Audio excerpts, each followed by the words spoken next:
Hi all, welcome back. Namaskaram to Ben's Bookshelf. Thank you for being my subscriber and watching all my older videos.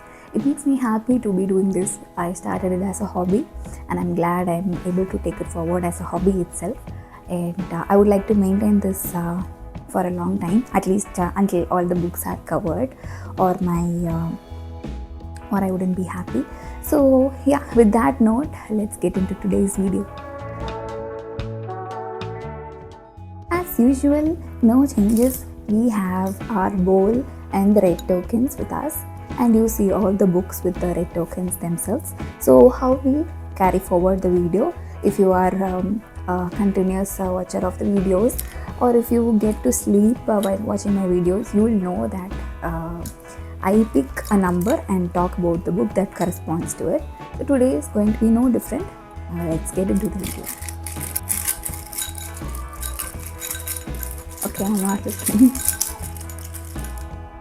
Okay, book number 44. Let me see. Okay, we have our second Arundhati Roy's book.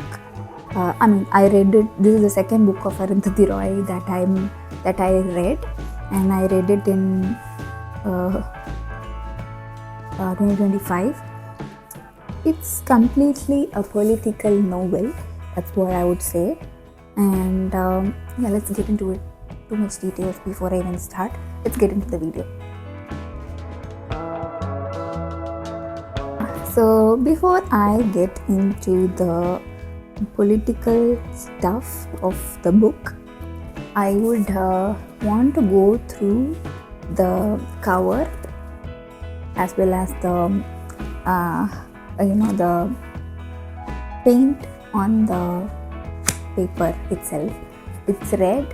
It's so weird. I don't know if there is a symbolism behind it. I don't know. But then this is a completely political novel. Looks like it was gifted to me. I forgot. Thank you for this gift. And this book is having a lot of chapters and she talks a lot about the world, especially. It's a boring read if you want a story. This is not fiction. There is so much data she has gathered and so much details she has brought in together to talk in this book. I've read a few books in my lifetime. I'm not dead yet, but then until now, and I realized that most authors, the effort they put, we never realize it.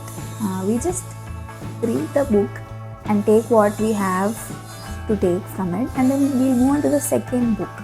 But every author, even before they start writing a book, they do a lot of pre-work.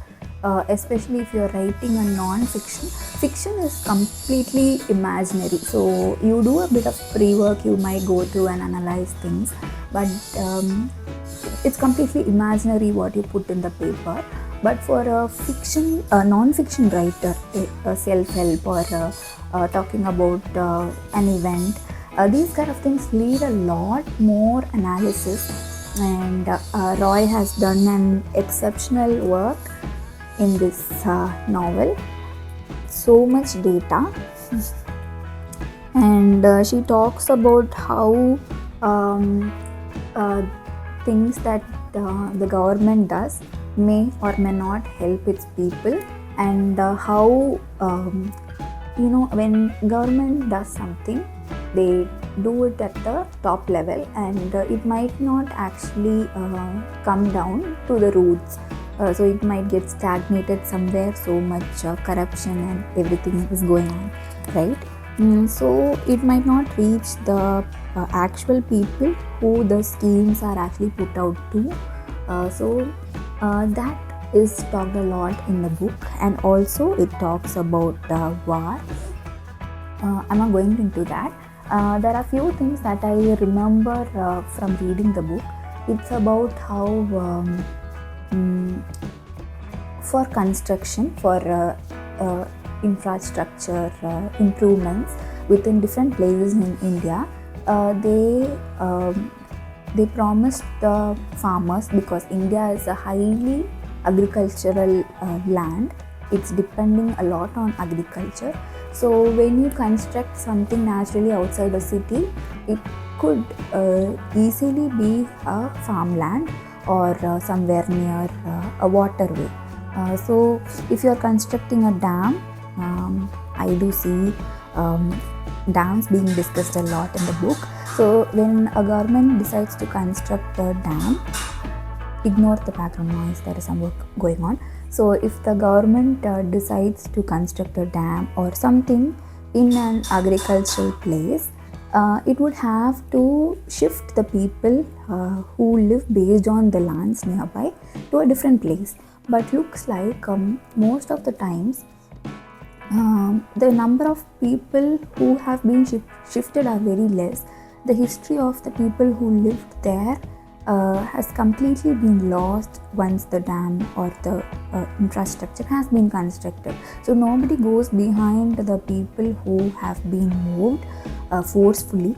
And I am not into too much world. I am a little dumb on that side. I don't keep up with what's going on in the world as much as I should. But then for a reader like me itself, I could understand how much that would affect lives of people. So that's discussed a lot in this book, and there is so much about other countries as well. It's not just India. And yeah, I don't know if she did the just as I scroll, I can find the details that I was talking about. It talks about dams and the administration and the people. So that's so much information revolving around the government.